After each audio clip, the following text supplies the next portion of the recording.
Mohon perhatian, bel telah berbunyi. Marilah saudara melangkah maju, Tuhan serta kita. Sepanjang jalan penuliku, Tuhan serta kita. Anak-anak, ada yang sudah ngantuk belum? Siapa yang sudah ngantuk? Yang belum ngantuk angkat tangan. Wah, ternyata semua belum ngantuk. Tepuk tangan untuk anak-anak. Ini anak-anak memang hebat, Kak. Saya begitu lihat, meskipun hanya sebentar, langsung merasa, wah, ini anak-anak Tuhan yang hebat. Ini anak-anak Tuhan yang luar biasa. Amin. Senang nggak menjadi anak Tuhan yang hebat? Senang. Di depan ini ada dua patung. Ini patung siapa dan siapa? Yang ini patung siapa? Tuhan Yesus. Yang ini patung siapa? Bunda Maria. Ini Bunda Maria yang sedang apa? Menginjak ular, ya. Kalau di kitab Kejadian, manusia pertama jatuh dalam dosa karena dikalahkan oleh ular. Itu di Perjanjian Lama, ya. Kalau di Perjanjian Baru, ular itu dikalahkan oleh manusia baru, oleh Yesus.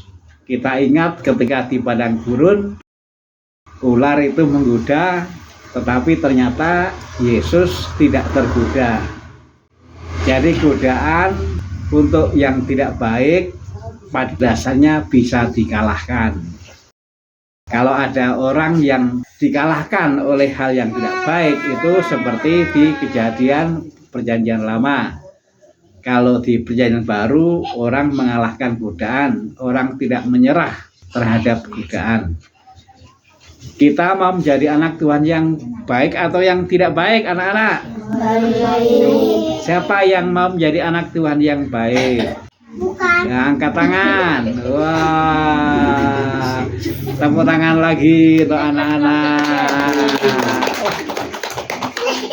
Kok saya merasa makin lama makin yakin ini bahwa ini betul-betul anak Tuhan yang baik, yang luar biasa. Amin. Kalau godaan, hal yang kurang baik yang ada atau yang sering dihadapi oleh anak-anak yang seusia ini, itu kira-kira apa? Siapa yang di rumah sering membantah orang tua? Ada enggak? Ayo, kok senyum-senyum. Anak yang baik itu anak yang taat atau sering membantah orang tua? Anak yang taat. Siapa yang sudah sekolah? Angkat tangan. Pak Rudi sudah lulus sekolahnya, ya. Nah, siapa yang di rumah belajarnya rajin? Nah, anak yang hebat belajarnya rajin atau malas?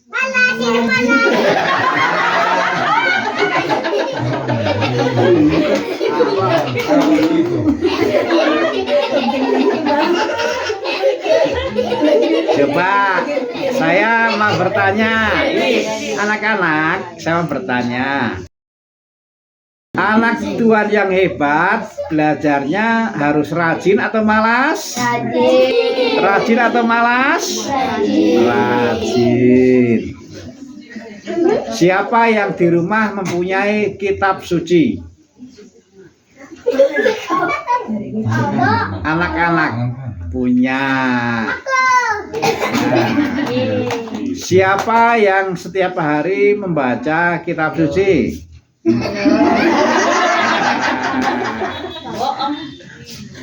Nih, saya beritahu ya anak-anak ya, dengarkan baik-baik ya. Saya mau memberi PR ya. Dikerjakannya mulai minggu depan. Minggu depan kita akan memasuki bulan kitab suci. Kitab suci itu suci. Ada banyak buku, tapi hanya satu yang disebut kitab suci. Saya bersyukur, saya senang, ini hebat. Karena anak-anak di rumah ada kitab suci. Nah, mulai minggu depan, seminggu sekali, kitab sucinya dibaca. Dibacanya itu hanya 5 menit juga tidak apa-apa. Di sini ada Bina Iman. Gurunya ada semuanya. Kalau Bina Iman tiap apa? Tiap hari Sabtu, Pak. Seminggu sekali. Nah, kita kerjasama ya. Saya disaksikan oleh umat lingkungan. Saya mau bekerja sama dengan guru Bina Iman.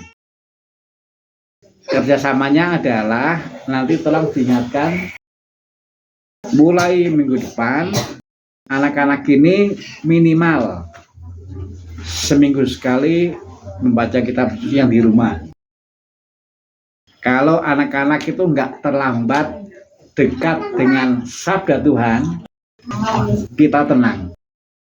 Karena apa? Sabda Tuhan seperti lampu. Sabda Tuhan adalah pelita bagi kakiku dan terang bagi jalanku. Kita bisa bayangkan apa yang terjadi kalau malam hari ini lampu mati, lilin mati. Kita bisa bayangkan apa yang terjadi kalau orang itu hidup dalam kegelapan. Saya bekerja sama dengan guru Bina di sini. Tapi saya juga minta tolong orang tuanya untuk mengingatkan bahwa mulai minggu depan anak-anak minimal seminggu sekali membaca kitab suci yang di rumah itu. Kalau ini dilakukan akan menenangkan anak, akan menenangkan orang tuanya. Saya hari ini membaca berita di mana ya saya lupa. Anak yang tega membunuh orang tuanya. Ini kan, waduh, mau dibilang apa ya? Gelap gitu loh. Gelap. Malam hari ini kita mohon kepada Tuhan supaya Tuhan berkenan memberkati rumah. Di samping juga yang tinggal, betul ya? Kita mohon kepada Tuhan supaya memberkati rumah ini dan yang tinggal. Kita disadarkan rumah harus menjadi berkat. Salah satu supaya rumah menjadi berkat adalah rumah di mana anak-anak tinggal menjadi tempat untuk makin dekat dengan sabda Tuhan. Sekali lagi saya sampaikan di sini, ini kita bekerja sama. Lalu orang tuanya juga nanti mohon mengingatkan anak. Saya percaya kalau anak itu nggak terlambat untuk dekat dengan firman, maka memang akan berbeda kalau terlambat, apalagi sampai mati nggak pernah dekat dengan firman. Saya senang mempromosikan kitab suci supaya juga didekati oleh anak-anak agar anak-anak nggak terlambat untuk mendapatkan lampu Tuhan. Nah, kita berterima kasih kepada Bapak Ketua Lingkungan, juga kepada Bapak Supriyono Simarmata, Ibu Veronica Huta Barat, dan Alsiu Karena peristiwa malam ini ternyata juga bisa menjadi berkat bagi anak-anak, juga bagi yang lain, dan secara khusus juga menjadi kesempatan bagi kita. Oh iya ya, bulan depan mulai bulan kitab suci. Saya kira yang saya harapkan dari anak-anak dan mohon dukungan juga dari guru bina iman dan orang tua nggak terlalu sulit. Karena apa? Karena ini kan hanya minta anak-anak bulan depan minimal seminggu sekali membaca kitab suci. Ini jauh lebih mudah dibanding PR yang diberikan oleh Bapak Ibu guru. Dan inilah kebesaran Tuhan. Tuhan kasihnya begitu besar sampai yang penting mendekati firman itu bisa dilakukan dengan sangat mudah. Ini hebatnya. Nah, jadi kita berterima kasih. Semoga semua dimampukan. Yuk kita buktikan. Kita buktikan bersama-sama bahwa lingkungan ini bisa mendekatkan anak pada sabda Tuhan. Tuhan memberkati. Amin. Maju bersama, bersatulah kita, maju dalam cahaya. Maju bersama, satu harapan kita, hidup Kristus jaya.